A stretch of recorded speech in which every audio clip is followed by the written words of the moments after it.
Una po, yung naging agenda, yung paglalahad at paglilinaw, na there is no red tagging. Kasi in fact, totoo naman po ang mga ibinubulgar at inilantad na mga katotohanan ni Yusek Badoy at ni Director General Monteagudo patungkol po dito sa pagmamanipula at mga pagkukunwari ng mga CPP kadre na ito na nagkukunwaring mga kongresista lamang sila sa Makabayan Black Party. So number one po, nailinaw yan kay Congressman Abante at we already made a proposal to him na kung pwede, magkaroon ng executive session. Harapan po ang House leadership ng bagong speakership ngayon ni Congressman Velasco, kasama po ang minority core group ng mga minority bloc, kasama po itong mga mapagkunwaring mga CPP operators sa loob ng Congress.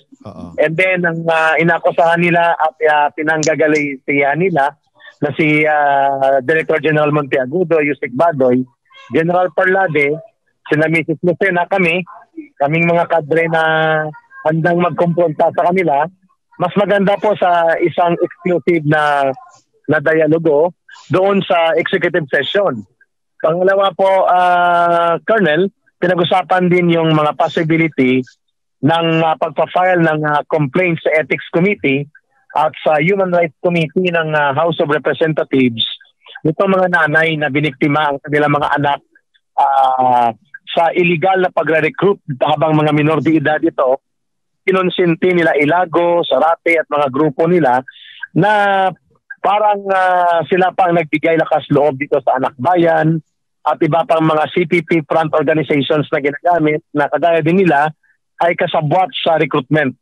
At number 3, pinag-usapan na rin doon ang possibility ng iba pang collaborative efforts to protect the institution of Congress laban po dito sa mga mamanipula at mapanlinlang na mga ginagawa ng so-called Makabayan Bloc but actually CPP operators inside Congress. At maganda po ang naging talakayan, Colonel Somodjo, kasi naging objective at naging balansyado ang pagtingin ni Congressman Abante on his part para maintindihan itong mga komplikado na mga taktika at pamamaraan na ginagamit ng CPP using itong Makabayan Bloc platform na created also ng CPP, NPA, NDF to infiltrate Congress.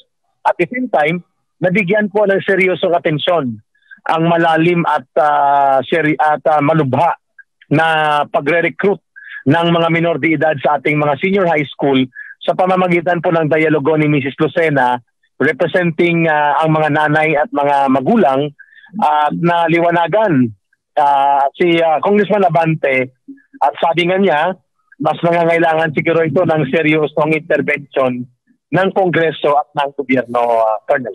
Kayo at iba pang party list organizations na bahagi po ng CPP, NPA, NDF at ultimate goal daw ninyo na pabagsakin ng gobyerno at palitan ito ng komunismo. Ano ho masasabi nyo? By any chances, kilala ba ninyo si Eric o si Jeffrey Eric Celis? Una, salamat Joel and Albert. Muli. Hindi ko kilala yung taong yan. Don't know him from Adam.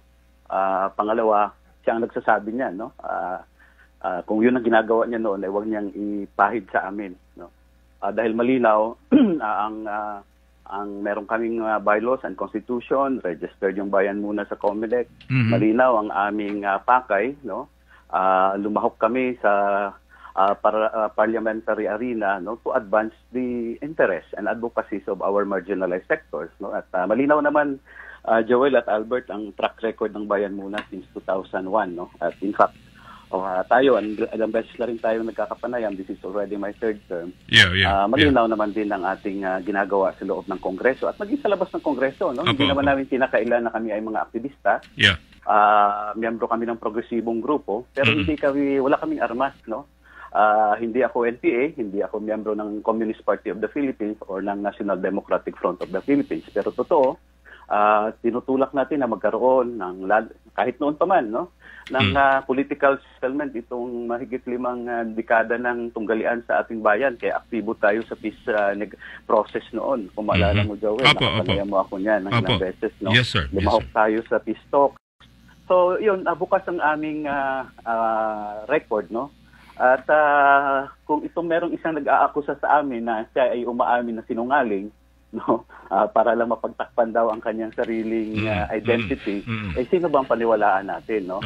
Siya na mismo umaamin, no? Nagsisinungaling siya dahil nung mabisto siyang hindi ito pala yung umiikot, Joel, ano, at Albert, matagal ng panahon sa iba't ibang mga opisina. Nagpapakilala siya na siya daw ay graduate, siya ay nanggaling sa UP, University of the Philippines, membro siya ng isang organization dyan. Tapos, ang dami niyang dinulid na kwento, ano, at palagay ko, marami siyang napapaniwala.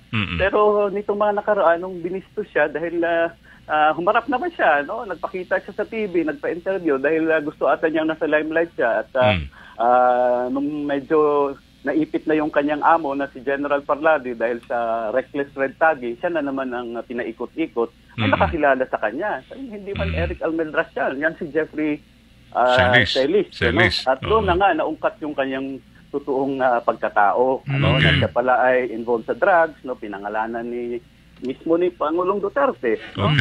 In 2016. No? So, ngayon, nag-iba siya ng mga kwento. Actually, hindi totoong taga-UP ako. Ginawa ko lang yun to protect my identity. Actually, yung nasa involved ako ng drugs, project ng gobyerno yun. So, ano pa ngayon ang paniwalaan namin sa'yo? Later, sasabihin mo, actually, hindi rin ako NPA. Actually, hindi rin ako ganito kung naiipit ka na. No? So, to us, Joel and Albert, no?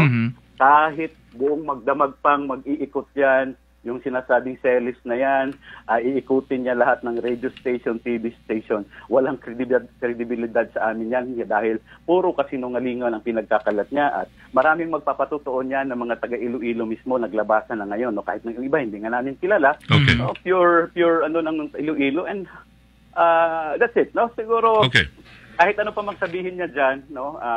Ito sa tahasan kong sinasabi, diretsahan kong lang sinasabi, walang katotohanan yan. No? At yung sinasabi nila na miyembro kami ng CPP. Kung ano-anong ranggo ang kasama sa amin. Ang ikinabit sa inyo sila, kasi na-interview naman namin lahat kayo, si Kong Neri, ikaw. Ang hindi ko lang na-interview dito, si Congressman Ilago ba yun? Sara Ilago. Hindi ko pa na-interview si Sara eh. Pero si Teacher Franz, si Kong Franz, na-interview ko na rin yan dito. And then lagi naman, kayo, pag may mga problema, limbawa sa Meralco, may problema sa ganito, yung panlaban. Alright. So lahat po ito, pinapasinungalingan nyo ho itong sinasabi niya? Yes, dahil hindi ko nga talaga kilala yung taong yan, Joel, ano?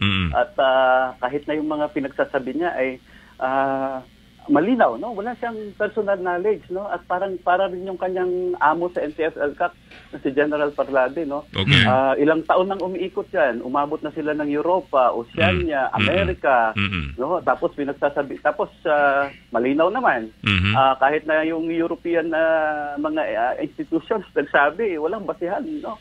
Yung mga pinagsasabi nila. Tapos track raw yung ebidensya nila, no? Noon pa namin sinasabi yan, no? Bakit ang mga akusasyon ninyo diyan yung ginagawa sa media, sa social media, kung saan-saan lang. Yung mga testigo nyo can just say anything under the heat of the sun, no? Tapos sabi namin, dalhin nyo sa korte yan, no? In fact, there were several attempts, Joel, no, nitong nakaraan, na nagsampa sila, nag-instigate sila na magsampa ng kaso. In fact, NCF-ELCAC mismo ang nasa likod niyan. Binasura, una, yung final nila sa amin sa COMELEC para daw kami ma-disqualify. May isang alis silang pinag-file, no? Tapos kung ano-anong gumawa ng kung anong mga ebidensya, mga tarpaulin. Can you imagine, tarpaulin naming bayan muna tapos ilagay namin yung hammer and sickle ng CPP-NPA sa pangangampanya. Believable ba yan, no? Tapos nung magkaroon na ng hearing, hindi sumipot yung complainant na yon. Tapos nung sinecheck yung address, hindi rin siya makita doon, no? So, dinismiss ng COMELEC yun, no? Nitong lately, nag-file din sila ng kaso against Congressman Neri at kay Congresswoman Sara Ilago. Pagkatapos nung naalala nyo, merong Senate hearing noon, no? Mga nawawalang mga minors daw. Yun. Alam ko yun. Yes, oo. Ginawa nilang arena yung Senado. No? Ang daming nagtatalak doon. Nag-file sila ng kaso after that. Alam mo ginawa, dinismiss din ng Department of Justice dahil walang basis, no? Pumunta rin sila sa Korte Suprema, nag-file sila ng writ of amparo, yung mga inuudyukan nilang mga nanay daw, no? dinismiss din ng Korte Suprema. So, kaya ayaw nilang pumunta sa korte dahil yung mga sinasabi nilang ebidensya will not stand in court, no? Walang credibility. Talak lang sila ng talak, no? Dahil gano'n, nagbubulig sila gaya nitong si Jeffrey Celes or Eric Mendoza, no? Eric Mendoza ba 'yon or Almendras, no? Gumagawa ng kwento. Pag nasukol mo na siya, iibahin na naman niya ang kwento, no? So, dahil hindi naman under oath 'yan, no? Hindi sila nasa korte, they can just do that, no? Pero ang ano lang diyan na Joel and Albert. Nito mga nakaraan, talagang kaya kinukundina natin yung red baiting, red tagging o terrorist tagging dahil hindi ka lang at worst masampahan o masira yung reputasyon mo, no? Kami naman bukas ang aming record, sabi ko nga, pero yung iba sinampahan ng gawang kaso, ang dami kong kakilala, no? Mga kasamahan namin nakakulong dahil before they were red tagged, were vilified, nasa tarpaulin yung mga mukha nila. Then sinampahan ng kaso, tinaniman ng ebidensya. But ang pinaka-worst niyan, no? Kaya talagang dapat kundinihin yan at wag nating basta-basta na lang hayaan yung reckless na mga tagging. Ay yung paslangin ka. No? Nito lang... Kasi yun yung I'm sorry yun yung kanyang pinagdidiinan sa interview namin kahapon na kaya daw siya lumabas sa kanyang lungga dahil daw po may binabanggit siyang isang abogado kahapon na hindi ko na maalala yung apelyido o yung pangalan at gusto raw siyang papatay. Ang grupo daw ninyo, ang grupo daw ng New People's Army, Makabayan, yun, gustong papatay.